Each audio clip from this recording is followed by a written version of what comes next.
right. Hey Jay, it's Ben here. Good to see you. Thanks for giving me advice on the project. The rotten joist stuff is kind of new to me. I've done a little bit of that kind of work, but I'm not an expert in it. Just to do an overview, we were going to pressure wash. Found a lot of boards that were in pretty rough shape. We were going to replace those. And as I pulled them off, I just kind of found more and more rot, and everything was in pretty rough shape.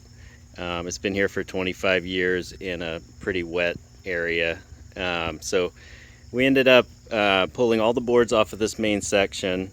This section here is newer, though it's still going to need some repairs. But we pulled all the boards off.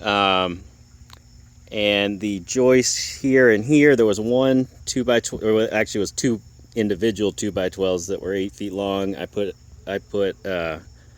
reused them, and then I added a 16-foot 2x12. I put a new one here, new guy there. I added all the blocking throughout here, and a couple rows there, and then a couple of the weaker spots. We got new hardware. I put all new. When we started looking at the posts, they were all pretty rotten. They had just been placed into dirt, and they were also all different heights. So we ended up putting almost all new posts in, and I added several. There was not one. So the whole thing was actually, it was attached to the chimney in the corner, and there was one post here. There was not a post there, so the whole weight of this half of it was all hanging off of the chimney, and about where it looks like it's attached to the house here, there's only about 2 inches of overlap with that joist coming down from the porch. So most of the weight of it was hanging on about 2 inches of pretty questionable quality wood.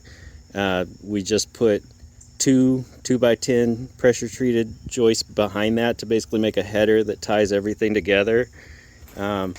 We also added two 2x10 pressure treated boards here today. The second one of those, I was going to only add one, but I decided to add two so that there wasn't going to be a gap that you could twist your ankle in or something. I added a lot of metal bracing at various joints. There's a lot of question of like, do we just start over? And Mary didn't want to spend the money, and I think we got a pretty good compromise. I was able to reuse or not mess with almost all the joists, and I just did a lot of reinforcing where it looked like it needed it. Braced up like little weird trouble spots. Added some tie plates, added some bracing in various places that needed it. Leveled everything up as much as I could. It's not going to be perfect, but it's a lot more level than it would have been. Added the boards around the, like, butting up to the gutter were just kind of dangling for 12 inches, so I added some framing there. Everything is like about 30 inches deep in, with at least a bag or two of Quikrete in all the posts. We added blocking between that. Let me see. Oh, and the tops were pretty rough shape, where it was like the wood was a little punky. Instead of just trying to replace all the joists, I got a $15 bucket of roofing tar, and we've just been painting everything. There's a few I've got to come in, and the most recent ones, I'll top those off tonight. Let me think what else. Added like various, like all the junctions that seem questionable. I added some metal brackets and stuff too, in the corners there and here and stuff. I'm going to try to reuse the railing as much as possible. I got some little metal brackets that were like 88 cents or something to put along where they tie in, at all the junctions. and that will hopefully do it. If it doesn't look like it's going to be strong enough, I'll get some more pressure treated 2x4s and redo the wood, tying the railings together. I think that's it. Here I had to cut the live power to the jacuzzi was run through a hole in this one, so we cut it out and used the little mending plates, and it also has 2 other 2x10s, so I think it's much stronger than it was, about almost 3 times stronger than it was. We thought about using, I think most people would probably use zip tape instead of the tar, but that would have been a couple $100 instead of $15. So we just did that for budget reasons. I think it might actually work better. That stuff is like impossible to get rid of once you put it down. All right, so let me show you. You can probably see some of the problems that we're talking about. So now I'm getting to the questions. Along here, where you see that gap below the siding, and you can sort of see, actually the outer joist of the house that's supporting all of this chimney, including the stone inside, probably has some of the weight going down onto this extension.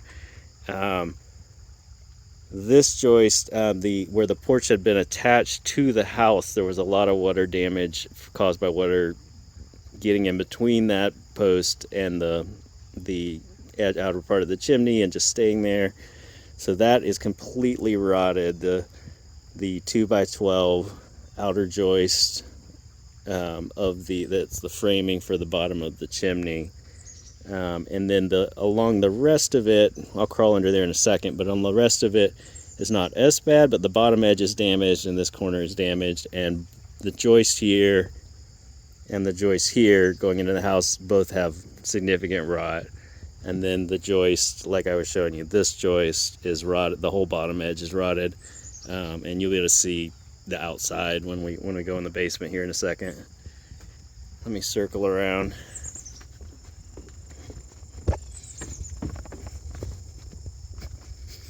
Here's some flashing. Mary said you recommended putting flashing for now. That was kind of what I was thinking. I agree that that's probably the best idea. All right, so there's definitely, like, the whole bottom edge, all of the wood along the lowest level, actually the lowest 2 levels of the siding were pretty rotten. The bottom level just kind of fell apart. I've got a little bit to clean up in here. So here's our live power to the jacuzzi. I'll just get a little C-clamp thingies or little clamp thingies and attach that safely. So here is the junction. This is supposed to be a 2x12 right here, supporting the whole weight of the corner of the chimney, and it is rotted away to the last like 3 inches. Here is, can't get it to focus. Come on, there we go. So there's the outer joist. When you look, the good news is there's like you can see where there's water getting in, but like these seem pretty solid. Let me crawl back here.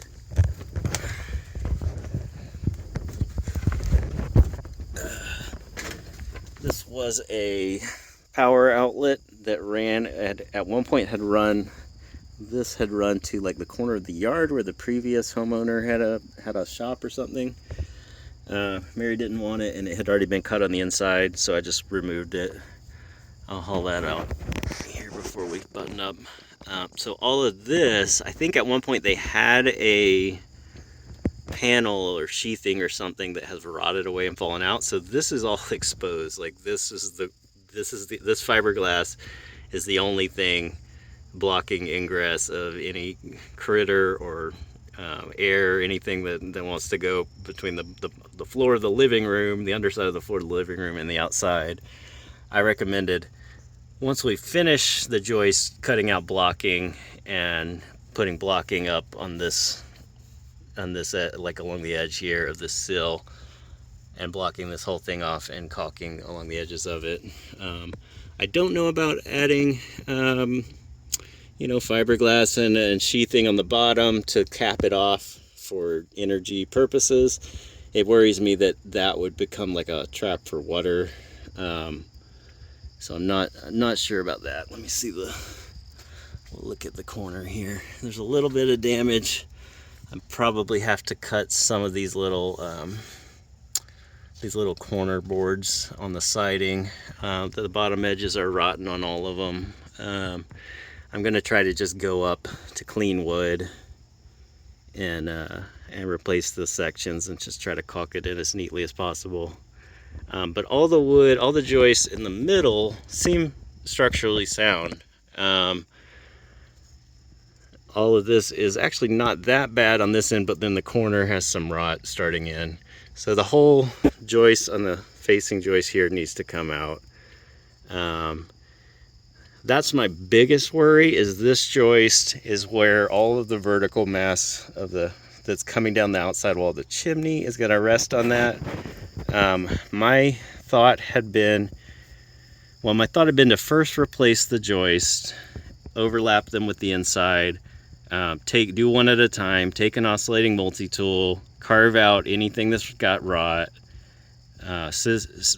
sister up another joist alongside it of pressure treated wood, and just go one at a time and do that, and then to maybe put vertical bracing under these temporarily, under each one, or a board across underneath them with bracing to the ground, and then to take this guy off. It is dimensionally actually 2x, so it might not be the right dimension. The lumber store, typical pressure treated lumber, might not be the right dimension, so I thought to match it up, what I figured I would do is cut vertically, an inch or whatever. Let's see, cut an inch off and use 2 of the modern 1.5 dimensional lumber, so that it reaches the same amount towards the outside, and I'll just carve an inch off the inside of each and butt that up and tie it all together. I figured I'd use pressure treated for the outer ones, which I think are the only ones that are going to need to be replaced in this area. All right, so let me crawl in the basement and show you the basement.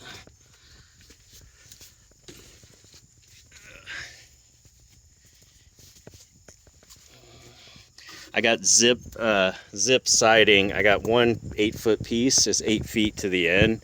So I'm gonna rip it in half, and I think I'll have enough with just one sheet of zip sheathing to replace it, and we'll probably end up needing to replace the siding. Some of this might be reusable, but I kind of doubt I'll be able to get it off without it splitting apart, because it's pretty old and brittle. All right, so into the basement. So if you look here, you can see all the daylight showing through. I spent a few hours carving out all of the rot, and I think I've figured out like everywhere that went. Here's under the chimney, here, around right here is going to be where the chimney stops, and then the rot goes all the way to the corner. It looks like the sill plate is pressure treated. It is 2x. I would have spec'd it with at least like 6-inch wide, but it seems solid. I don't see there's a little bit of rot-ish stuff on the corner here, but I really don't want to. This one's under the other porch, the front porch. I think it's going to be fine as long as we get it all sealed off. There is, like, if you look at this joist, the bottom couple inches is rotted off, so that's another one where I figured we'd do one at a time, carve out the rot, sister up another joist alongside it. I don't quite know how far back you would need to run. I assume the further back the better, but like at least, I don't know, 4 feet or 6 feet. I'd be interested to hear your feedback. Several of these That one I think has a little damage. Those guys have a little damage. I'm not sure if all of them will need to be replaced. I'll have to pull the insulation and look a little more closely, but I think that this one on the right is all right. This one on the left, maybe I'll just add one more to this stack of 2 right here. So yeah, my question was, is that a good plan? And how far back would be a reasonable amount to go with the new joist that we're sistering in alongside the other stuff? Another question, Marriott had the geotextile stuff in the basement, which is good. They didn't tape it along the top edge, which I would have preferred to see that. And then they didn't really, like, they didn't apply these to all the vents. They have these little reflective bubble wrap insulation things. She's got a new big industrial dehumidifier, which is awesome. But it, I assume, usually you want those air conditioning vents in a crawl space to keep it from getting humid, but I assume with this industrial dehumidifier running back here that you probably actually want to seal everything, so you're not trying to dehumidify all of the air in North Carolina. So yeah, there's a little bit of, I can definitely see where mice have been in here. They got into this ductwork just a little bit on the outside of it. It's not as bad today, but there was standing water coming from the HVAC unit. You can still see some of it. She's going to get Orkin to come out and clean that. I think it's covered by their plan she has with them. This drain pipe goes outside. It's snapped off just past the foundation at the moment, and I haven't, I've got the coupling to repair that, but I'm not going to do it until we're done clambering around so we don't break it again.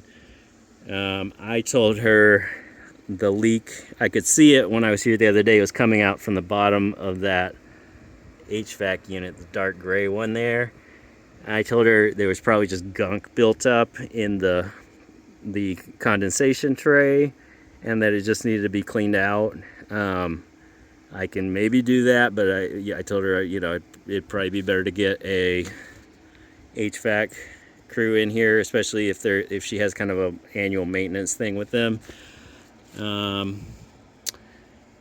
Yeah, I added a cutoff valve to the outdoor faucet that comes out above the deck right over here, which is part of where that rot came from, was all the water from that. There was no flashing, it was just attached to wooden siding.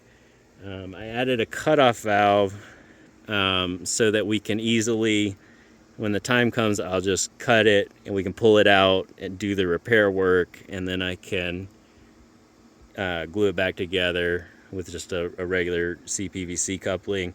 And that way, I did this when she didn't have house guests over for Airbnb, so I can do that regardless of whether there's people here or not now. I think I prefer to always have a cutoff on an outdoor faucet anyway.